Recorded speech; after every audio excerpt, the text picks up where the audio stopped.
আসসালামু আলাইকুম বিয়াস, আপনার সবাই কেমন আছেন? আশা করি সবাই ভালো আছেন। তো বিয়াস, আজকে কথা বলবো হচ্ছে আপনার ওমানের লেবার ভিসার আপডেট দিব। আর বর্তমান ওমানের পরিস্থিতি কি, আর অনেকে বলতেছেন নাকি ঈদের পরে নাকি ওমানের যে ভিসা আছে এটা নাকি খুলবে না।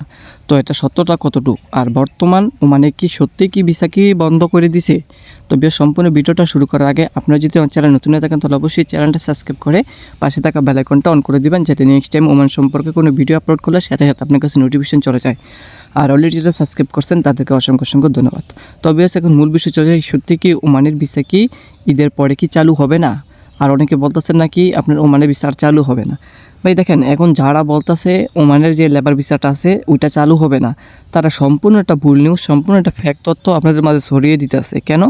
কারণ ওমানের ভিসা যেন চালু হবে না এই নিয়ে কোনো ঘোষণা আসে নাই যেন ওমানের ভিসা সবসময়ের জন্য বন্ধ করে দিছে ওমান সরকার। বিগত 6 মাসের অথবা 1 বছরের জন্য ওমানের ভিসা খুলবে না, এরকম কোনো ঘোষণা কিন্তু এখনও পর্যন্ত আসে নাই। আর এখনও পর্যন্ত কিন্তু ওমান সরকার কিন্তু এরকম ঘোষণা কিন্তু দেয় নাই। তো এগুলো হচ্ছে বলতেছে কিছু কিছু আপনার কন্টেন্ট ক্রিয়েটার, তারা বলতেছে যে ওমানের ভিসা বিগত 6 মাস অথবা 5 মাসের ভিতরে নাকি ওপেন হইব না।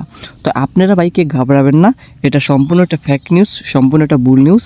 কারণ হচ্ছে এরকম যদি তথ্য মনে করেন বলতো, তাহলে ওমান সরকার অবশ্যই এটা নিয়ে আপনার আপডেট দিত যে না, আমরা বিগত 5-6 মাসের জন্য আমরা ওমানের ভিসা বন্ধ করে দিলাম বাংলাদেশের লেবার ভিসার জন্য। এটা কিন্তু তারা বলতো। এরকম কিন্তু ভাই কোনো নিউজ এখনও পর্যন্ত আমি পাই নাই যে ওমান সরকার এরকম নিউজ দিছে যে বিগত 5-6 মাসের জন্য ওমানের ভিসা বন্ধ। তো যারা এগুলো বলতেছে সম্পূর্ণটা একটা বানোয়াট কথা, এই টিভি থেকে আন দিবেন না। তো ভাই ওমানের ভিসা কিন্তু খুলবে, এটা টার্গেট রাখেন, এটা শিওর থাকেন যে ওমানের ভিসা খুব তাড়াতাড়ি খুলতে যাচ্ছে।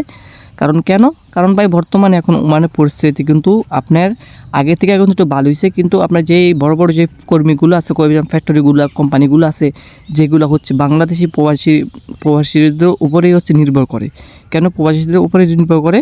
কারণ বাংলাদেশে কর্মী আছে, এই কর্মী কিন্তু আপনার ওমানে যে বড় বড় কোম্পানি ওইখানে গিয়ে কাজ করে। তো এখন বর্তমানে কিন্তু কর্মী কিন্তু আর যাইতে পারতেছে না, যারা আছে ওমানে আগে তারাই কিন্তু আছে। এখন বর্তমানে কিন্তু নতুন করে কেউ যাইতে পারতেছে না, এই কারণে বড় বড় যে কোম্পানি এগুলো হচ্ছে আপনার কর্মী সংকটে পড়ছে অনেকটা। তো এই কারণে খুব ধারণা করা যাচ্ছে যে ওমানের যে ভিসা আছে এটা হচ্ছে ভাই খুব তাড়াতাড়ি খুলে দিবে। এটা ওমানের ভিসা খুব তাড়াতাড়ি চালু হবে। আর যারা বলতেছে যে ওমানের ভিসা চালু হবে না বিগত 5-6 মাসের জন্য অথবা 1 বছরের জন্য, তারা ভাই ফেক কথা বলতেছে, তাগো কথা কানে দিবেন না। আপনার যে যার ডকুমেন্ট আছে, যেটি নিয়ে লাগবে আপনার কাগজপত্র, এগুলো হচ্ছে আপনাদের সংগ্রহ করে রাখেন। যখন ওমানের ভিসা করবে তখন হচ্ছে আমি আমার এই চ্যানেলে জানিয়ে দেবো। সেই জন্য বলি আপনারা চ্যানেলটা সাবস্ক্রাইব করে রাখেন। চ্যানেলটা সাবস্ক্রাইব করলে আপনাদের একদিন উপকারে আসবো। কারণ যখন আপনার ভিসা ওপেন হইব তখন যেন আমি সাথে সাথে ভিডিওটা আপলোড করলে আপনার কাছে নোটিফিকেশন চলে যাবে, তাহলে। আর তা না হলে আপনার কাছে নোটিফিকেশন চলে যাবে না, আপনি ভিডিওটা দেখবেন না। তো অবশ্যই চ্যানেলটা সাবস্ক্রাইব করে দিবেন, যাতে আমি ভিডিও আপলোড করার পরেই আপনার কাছে নোটিফিকেশন চলে যায়। আর আপনি ওই ভিডিওটা দেখে অবশ্যই ওমানে যে